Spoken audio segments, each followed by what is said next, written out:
இந்தியாவுக்கு பதிலடி கொடுக்கும் விதமாக பாகிஸ்தானில் உள்ள இந்திய தூதருக்கு அந்நாட்டு வெளியுறவு அமைச்சகம் சம்மன் அனுப்பியுள்ளது. பஹல்காம் பயங்கரவாத தாக்குதலை அடுத்து இந்தியாவில் உள்ள பாகிஸ்தான் தூதரக அதிகாரிகள் வெளியேற வெளியுறவுத்துறை சம்மன் அனுப்பியது. இந்நிலையில் பாகிஸ்தானில் செய்தியாளர்களிடம் பேசிய அந்நாட்டு வெளியுறவுத்துறை அமைச்சர் இஷக் தர் இஸ்லாமாபாத்தில் உள்ள இந்திய தூதருக்கு சம்மன் அனுப்பப்பட்டிருப்பதாக தெரிவித்தார். பாகிஸ்தான் மீது இந்தியா சிறிய அளவிலான போரை தொடுத்திருப்பதாகவும் இதனை அடுத்த கட்டத்திற்கு கொண்டு செல்ல விரும்பினால் அதற்கும் பாகிஸ்தான் தயாராக இருப்பதாகவும் இஷக் தர் தெரிவித்தார். பாகிஸ்தானின் நலன்களை பாதுகாப்பதில் எத்தகைய சர்வதேச அழுத்தங்களுக்கும் அடிபணிய மாட்டோம் எனவும் பாகிஸ்தான் பாதுகாப்புத்துறை அமைச்சர் கவாஜா ஆசிப் தெரிவித்தார்.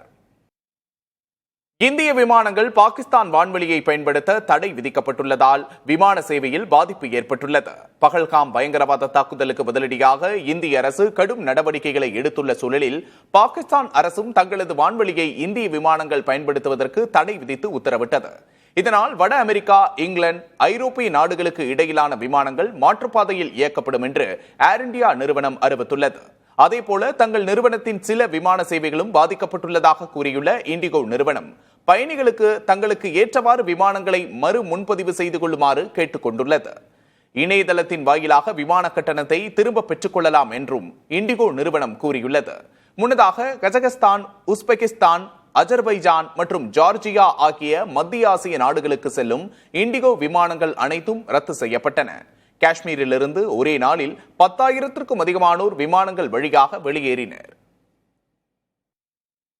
எல்லை பாதுகாப்பு படை வீரர் ஒருவரை பாகிஸ்தான் ராணுவத்தினர் சிறைப்பிடித்தது அதிர்ச்சியை ஏற்படுத்தியுள்ளது.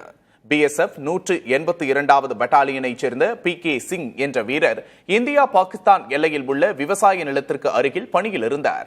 அப்போது பஞ்சாப் மாநிலம் ஃபெரோஸ்பூர் பகுதியில் சர்வதேச எல்லையை தற்செயலாக PK சிங் கடந்து பாகிஸ்தான் எல்லைக்குள் சென்றதாக கூறப்படுகிறது. இதனைத் தொடர்ந்து பாகிஸ்தான் ராணுவத்தினர் அவரை சிறைப்பிடித்தனர்.